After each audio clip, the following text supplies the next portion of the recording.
Welcome back to Function Loops Tutorials. Today I'll be showing you how I mixed the vocal and how I did the vocal effects.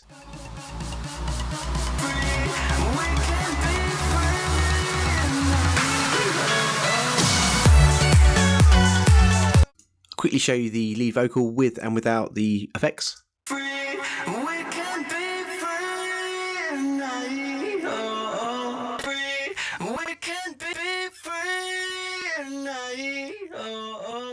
What I did first was I added the Melodyne and recorded the vocal directly into it. I used this dial here, which is the select groove reference, which basically just puts it into time with the track. Just drags it slightly into time. It wasn't that far out, so it's fine. And then I used the pitch center and the pitch drift just to put it into tune. It was fractionally out, nothing major. It just makes it easier when you're mixing and adding notes to the vocals. What I've got on there next is the isotope Nectar. I'll just show you that.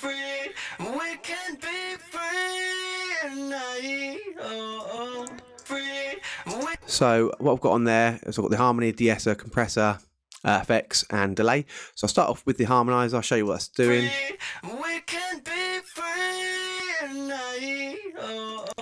So what that's doing is adding a lot of width to the sound. So I've got numbers here, 1, 2, and then 3 and 4 on top of each other. Number 1 is basically an octave below, and number 2 is an octave above, and then this is the pan, left to right, and then up and down is the gain. So if I show you that. So I just added it subtly in the background, and then 3 and 4. So obviously it sounds quite horrible, so I just basically subtly put it in there. It just fattens the sound right up, and it's mixed much better with the harmony. Got the de-esser on there, and then clicking that button there basically just shows you what's being affected, and that's being cut out basically. Got compressor on there, basically just taming all the peaks, basically taking all the dynamic range out of it. I want it pretty flat. So as you can see, that's what's affected. Bit of delay, quite a nice delay, bit of width on there, and then on the effects it's just a bit of chorus.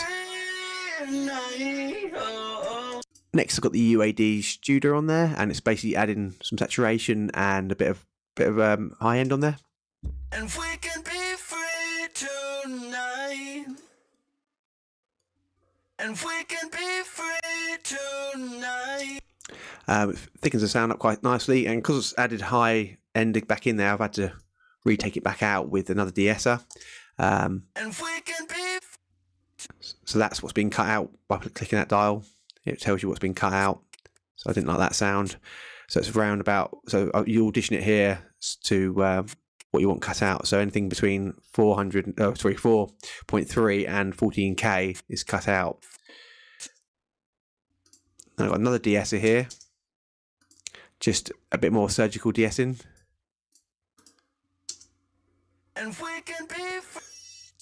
So that's what's been cut out. So I obviously found it a bit bright, so I decided to cut quite a lot of highs out. So I'll bypass all 3 of those. So yeah, it's not too bright anymore. I've got the UAD time cube. So another delay. So also it sends it left as well, which is quite nice. Quite a nice delay this. So I've got the Pro Q2 on there next. Just cutting out some of the lows. Got problem frequency around 500. As you can, it's whistling away. Didn't want that. Around 3,500. It's quite bright and brittle up there. I didn't really like that, so cut that out. And then again, cutting the highs out. Didn't want those in there. Obviously found it too bright. And then some more surgical EQing. Yep, there's a horrible whistle there, which is constant. So I got rid of that. Don't want that in there. And again, another whistle. Just get rid of it. Don't want it in the mix. And then I got my favourite reverb, which is the Arts Acoustic Reverb. Adding a lot of depth to it. It's a really nice reverb. Next I've got the UAD Teletronics. And I use this on all my vocals, and what this does is it adds a bit of saturation, tiny bit, a bit of imaging, and basically it tames the whole vocals so that they're all at the same level all the way through. So it takes away all dynamic range. So you can get plugins that are called vocal riders, which basically does the same sort of thing, but I prefer this. You don't want it going all over the shot because it's harder to mix. I've got on there next the UAD inflator. So I'll just show you that. It's adding a bit of saturation, a bit of colour, and it's basically affecting the low end. This dial here does the curve. So the -50 is the low end and +50 is the top end. But what I've done here is I've added 2 decibels to it, but I haven't taken any away. What I would suggest you do is always match the gain, the input to the output. So if you add anything onto your track, so it sounds better with it on because it's louder. So what I suggest is dial it back till there's no difference in the volume, and then bypass it, and you can actually hear what it's doing, because sometimes it can make it sound horrible. You could have too much high or too much low, but it sounds nicer because it's louder. So always sort of match the volume with the input and the output, and then you can actually hear what the actual plugins do into the sound.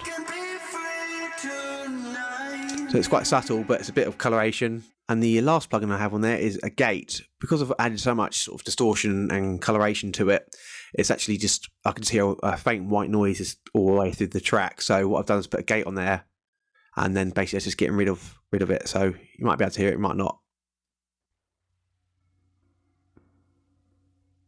Yeah, so so you might be able to hear that. So just cutting out that sort of white noise in the background. What I'll do now is I'll quickly show you all the saturation plugins and like the thickeners that I've added onto the track, and I'll bypass them in the mix so you can actually hear the difference.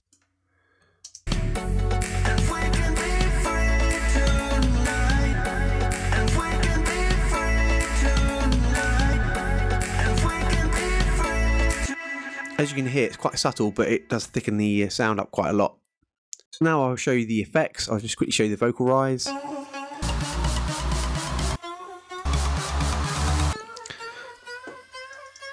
So what I did with that was I got the original sound and added the VPS delay on it. And the delay is a 1/4, which is basically the same as a kick drum being played, same speed as a dance kick drum.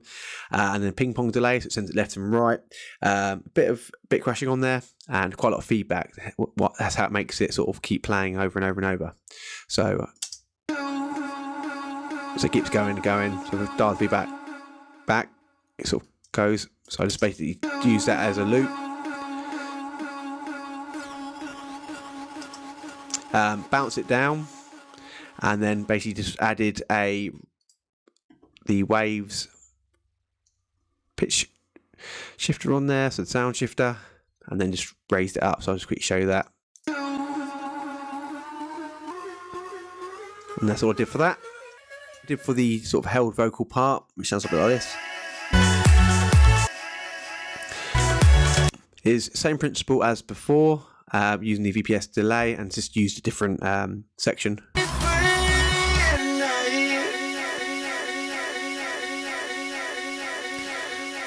And then what I did was I bounced it in place and then just cut it. So actually sort of was that before. So and then just looped it across.